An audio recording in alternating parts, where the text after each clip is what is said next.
বাপ ছিল কম্বল চোর আর ও হচ্ছে ভোট চোর, বুঝছেন? এক কথাই বলি, আমার অবশ্যই ও যদি ভোট চোর না হয়, ওটা কয়বার আপনারা ভোট দিচ্ছেন?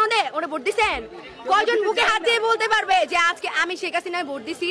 ওরা আমরা একবার বসাইছি, আর ও কত বছর ধরে বসে আছে। আচ্ছা, ওর কি একটু ইগোতে লাগে না ভাই? এত মানুষ, আমি ওর হাঁটুর সমান বয়সের হয়তো হব, আমি বলতেছি এত মানুষ ওরে চায় না, ও তাও নির্লজ্জের মতো ওইখানেই বসে আছে। আমার এই ইন্টারভিউটা দেখার পর হয়তো ও হয়তো আমারও গুম করে দিবে, কারণ ওর কোনো বিশ্বাস নেই। ওর পুরো ফ্যামিলি হচ্ছে একজন ব্রিটিশ, একজন আমেরিকান, একজন খ্রিস্টান। বলতে পারবে ওর কোনো বাঙালির সাথে সম্পর্ক? ও কি বলে, দেশটা আমার বাবা স্বাধীন করছে। আরে তোর বাপ তো স্বাধীন হওয়ার আগেই মরে গেছে, ওর তো আগেই রাজাকার মেরা লাগছে। 9 মাস তো আমরা স্বাধীন করলাম। আমার বাপ মা, হ্যাঁ ঠিক আছে, আমার বাপ মা কোনো মুক্তিযোদ্ধা না, আমার দাদা মুক্তিযোদ্ধা, আমার চাচাতো দাদা। যেভাবেই মারা যাক, আমার কথা শুনেন, কথা হইতাছে যে ওর বাবা যদি স্বাধীন করতো, আমার ও আর কেউ স্বাধীন করে নাই। ও যে বলে ওর দেশ, আর যারা স্বাধীন করছে তারাও তো বলে দেশটা সবার ভাই, দেশটা কারো বাপের না। অবশ্যই না। আপনি কথাটা শুনতেছেন না? আমার 2 বছরের একটা ছোট বোন আছে, ছোট বোন, ও রাস্তায় খেলা করে, আর ওই মেয়েটা তো বারান্দায় থাইকা ওর মাথায় গুলি লাগছে, চোখে গুলি লাগছে। আমার বোন তো রাস্তায় খেলা করে, আমার বাসার ছাদের উপরে থেকে মুহূর্তে 10-12টা করে হেলিকপ্টার যায়।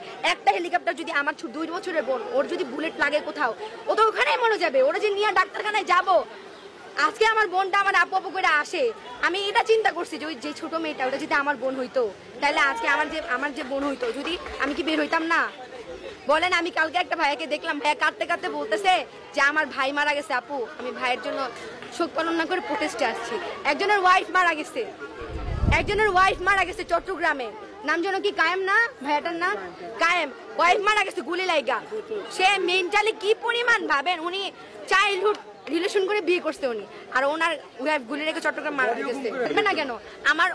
আমার অনেক ভাই, আমার বড় ভাই, মানে অনেক কাছের কেউ মারা যায় না, অনেক কাছের কেউ মারা গেলে হয়তো আমার ফ্যামিলিও নেমে যেত। আমার ফ্রেন্ড অনেকের গুলি লাগছে। আমার একটা ফ্রেন্ড, মানে আমার 3টা ফ্রেন্ড ছিল, ফ্রেন্ড না বড় ভাই বলতে পারেন, কিন্তু ওনার আগে থেকে চিনি জন্য ফ্রেন্ড বলি।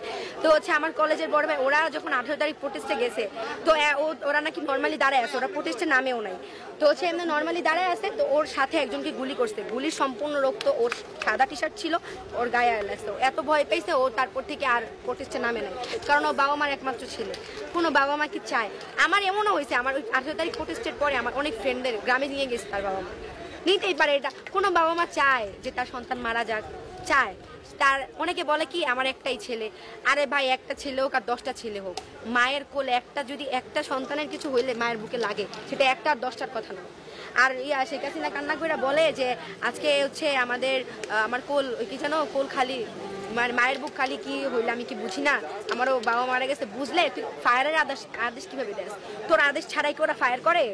তুই আর্মি নামাই দিছিস, বিজেপি নামাই দিছিস, আনসার নামাই দিছিস, পুলিশ নামাই দিছিস, তোর আদেশ ছাড়াই কি ওরা ফায়ার করে? আমি এমন পুলিশও দেখছি যারা হেলিকপ্টার থেকে আমাদের ক্ষমা চাইতেছে, বলতেছে আগাই যান, এমনও পুলিশ দেখছি আমরা।